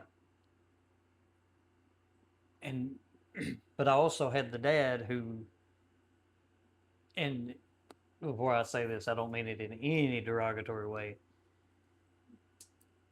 because he great dad, wonderful. You know, in my eyes, there always have been statues of the man, but he had the point of view that it was more about the money. Mm. And he was always a man that worked every day, everything. Even up, I think he's starting to loosen the reins a little bit now that he's. I mean, he's a grandpa. He's getting on up there in some years. He's finally starting to ease off, but he's been self-employed, gung ho his entire adult life. But he always said he actually said it to me one time in a conversation when we was talking about it, and he said that they won't remember, if you didn't show up to some ball practices or whatever. He said, but they will remember the things they didn't have in life. And I stopped and looked at him. I was like, you do know who you're talking to, right? Like, you realized I was the kid in this story. I know, because I went through it with you. And he kind of scoffed at me and whatnot. And I was like, there's only a handful of gifts that were ever given to me that I really remember. But I remember that my mom never missed anything. If there was a school event, she was there. If there was a ball practice or a ball game, she was there. I actually, to my dismay, I don't remember every event she was at, because she was at basically all of them. There's only a couple times I remember her not being there, and it's because she worked at a hospital and couldn't get off. Yeah. One of those times I took a baseball to the forehead and got knocked out and ended up at the hospital anyway. Still got to see her. Yeah. We wasn't even playing the game yet. We were doing that. You know how they warm up, like when they start the game, everybody goes out on the field, and like the coach will hit the ball to you to get you warmed up. Yeah. They stuck me in the outfield, and I was just piddling around, looking, playing in the dirt. And he's hitting it to the infielders. Bing. They throw it back. Bing. Throw it back. Bing. This goes on. I'm bored out of my mind. And one of my buddies who played on a different team was out by the fence, and I was behind third base in the outfield. Preston walked up to that fence, and he's hollering at me. He's like, when you get done, he's like, come over here and play. Because my brother was going to be playing on another field. So he's like, when you get done, we're going to go back here. There's a waterfall behind the park, and we all like to go back there and play in the creek. I'm talking to him, and I hear, Kyle. And I turn and look, and I'm like, what? And everybody on the field is doing this. They're pointing at the sky. And I'm like, what? Hands just pointing. And I look up. Right about the time I look up, the baseball hit me square between my eyes, right on my forehead. Knocked me out cold. I woke up in the dugout. They had done drug me to the dugout. Nana, my grandma, took me. She was in the dugout holding me. And they were talking about whether they needed to call an ambulance or not. And she finally got me to come to. And then they took me up there. So, yeah, if you're ever playing baseball and it's warm up, don't just assume that they have forgotten you. They're going to warm you up too. or knock you out cold. Yeah. But I say that we have never had much in the way of money. But like with y'all, plumb up until I started working out of town, like everything y'all did at school, I always tried to be there. Ball practices, when you had the games on the weekend, like I tried to be at everything. Yeah. There wasn't often times that I couldn't be there. And that was, when we lived in Medina, it's almost an hour drive each way. That is not always easy to do, Yeah. but we tried to be there. When you did stuff at school, when you had your plays, or like when you got your award for the beta club, Yeah. like we tried to be at everything. And Forgot about that. I always had that where like I knew I was never going to have much in the way of money, but at the end of the day, that wasn't really what mattered. Yeah, I'm saying I Anyway, don't care about that. I can tell you as somebody that was kind of in the opposite situation that you were talking about, like I value it significantly more because like my friend, like when Taylor's talking about it and she's talking about how her family is going out just randomly for just a week to a beach because they just can and they rented like a couple $1,000 condo. It's like, wow, that's crazy.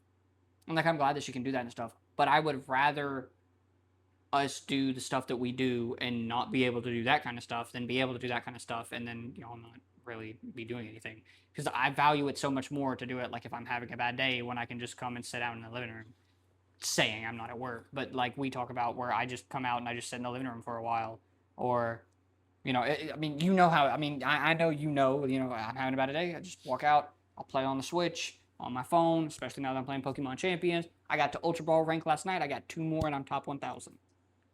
but don't do you any good. The vacations are nice, having nice, fancy things. I mean, that's all nice. But like being able to go to the beach, No, like that's cool. It's a cool experience to have. I don't like water anyways. So, But say you've done that twice a year. yeah, basically I That's do. 2 weeks a year. 52 weeks. Yeah. If you then go back home to a cold house, that means you had 2 cool weeks and 50 weeks where you feel like a stranger in the place you live. And like, that's not okay. Family is supposed to be warm and inviting. And if you don't have those connections, when you turn 18, you move off, and it's just like you have no family. No. I mean, they may still be there in the family name. You may see them a couple times a year, but you don't really have that connection to them like a family is supposed to have. There are a lot of people that genuinely believe family is only family because they're blood, and that family can only be blood. You know what I mean? There's a lot of people that don't even realize kind of what family means, because there's a lot of people that talk about it and they're like, oh yeah, like this is my family, and it's a bunch of people that would never do anything for them, and the Yeah. only reason they say that is because they're blood. What, and they don't know nothing about each other. Yeah, and it's like, to be fair, we have cousins and stuff that we don't know about, but like especially the ones that we live close to, we know a lot about. You know what I mean? And we would do anything for them. Well, we've got a lot of blood that we don't know anything about. Yeah. There's some not so distant cousins that you've never met. Mm-hmm.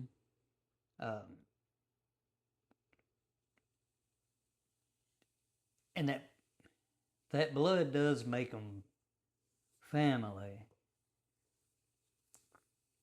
but it's at the same time we have been blessed enough to have a handful of people that are not blood but are just as much family. Oh yeah. And that's because we do have that tight connection to where we're in tune, we look out for each other, everybody works together, and we depend on each other in a variety of ways. By no means is family just blood.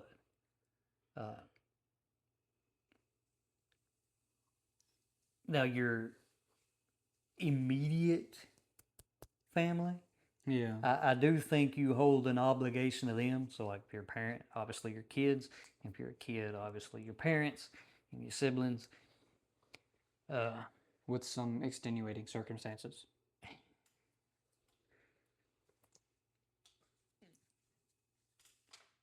Well, I mean, there are limits on everything, Yeah. and those are individual.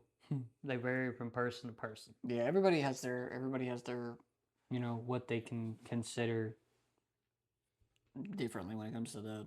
And that's understandable. That's the whole, like, everybody kind of looks at different things differently because of how their life was.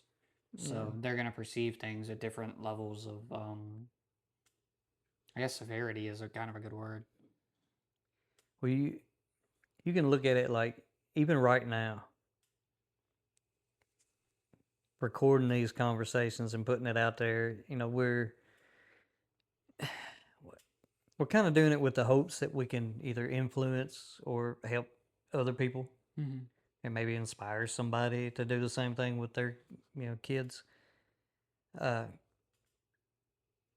And we're doing it for us. I want it on the record.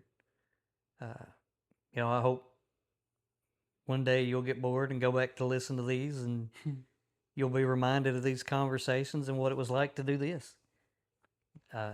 Especially if, God forbid, you move off somewhere and we ain't able to do this every day.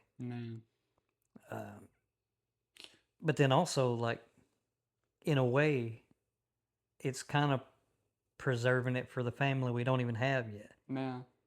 So, like, when you, your brother, your sister, when they start having kids, so, like, there's family that don't exist that could still benefit from these conversations as they come up. Man.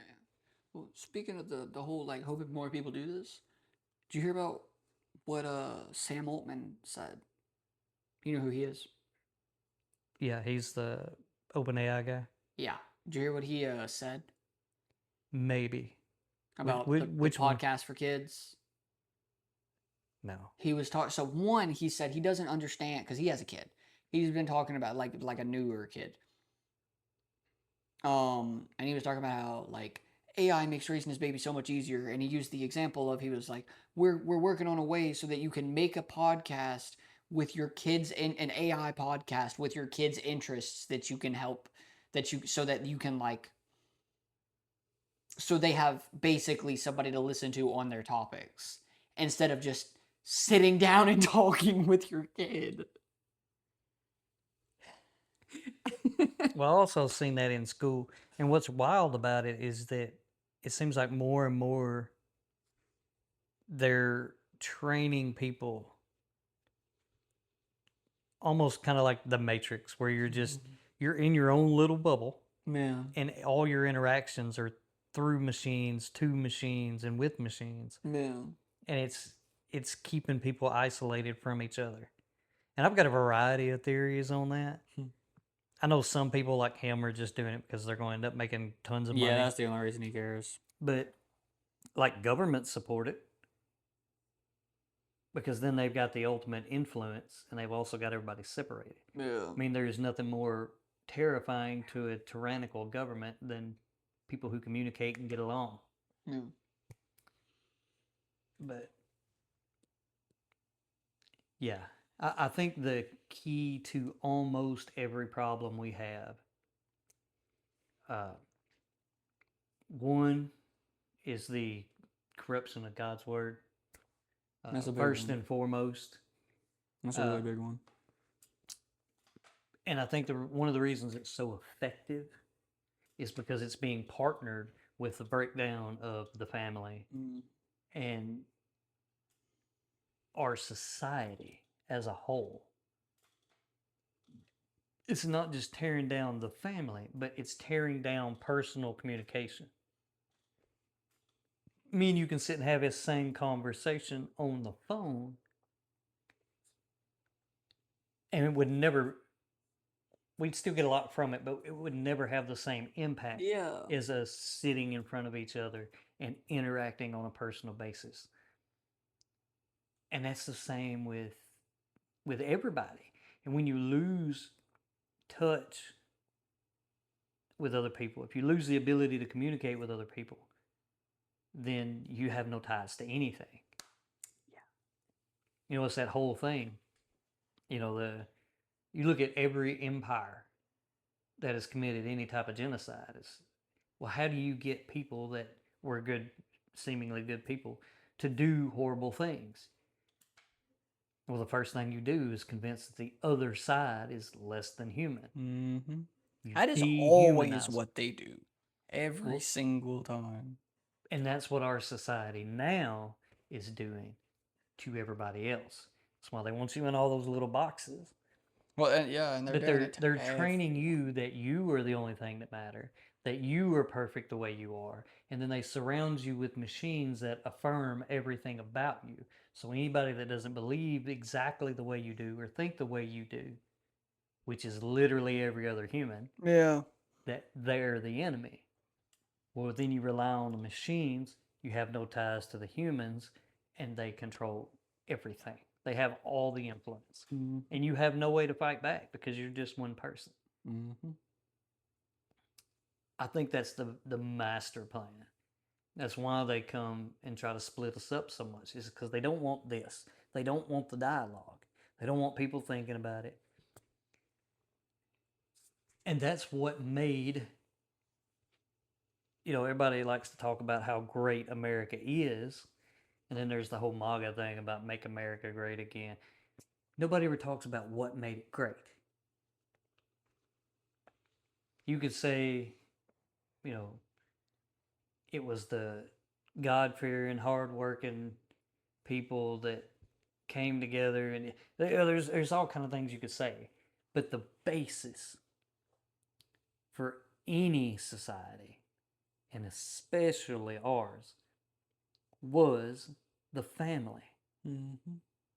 How do you build wealth? Well, one person, every person in the United States can't build a fortune themselves. You look at how we've done it through history. A family would have a big chunk of land, and as they got older, the younger generation would start to take over and they would work up that land. And then eventually, when the oldest died off, that wealth moved down and added to the next generation. Yeah. And the same thing would happen again and again and again and again. So over the generations, you acquired more wealth because the wealth stacked. Trickle down. Well, now because the family split up, where does it go? There's nothing to hand down. When people die off, everything gets sold. You've got some cash, but anybody that's ever had any cash or any significant, even decent amount of money knows if you have money, there will be something come up that requires you to use it. And cash goes quick and doesn't replenish. But if you have land, if you've got a home, if you've got multiple homes, if you've got assets, that's how you build wealth. That's what you hand down. And when we stopped doing that, that broke that wealth chain. And that's why every generation now seems broke and more in dire straits than generations before, because we no longer have the hand downs. Yeah. You've got things like reverse mortgage, which is utterly asinine. You pay off your house, they effectively buy your house, and then they make payments to you so that when you die, they get your house. Yeah, it's crazy. Instead of paying a mortgage where you give them money to own the house, you already own the house. A reverse mortgage says you transfer ownership to them, you get to live in it until you die or leave or whatever, but they make payments effectively buying the house from you, so that when you die, they've got your house. You get some extra income, but they took your house. Now what are you going to hand down to your kids? Man. Be really good if you're like lonely and single though. Yeah, if you got nobody to hand it down to, that's Yeah. one thing. But or if you had like vacation homes and stuff. But if you have vacation homes, then you've already got other stuff. That's also true. If you can afford a vacation home, You're already set. Yeah. you should be able to have that stuff figured out.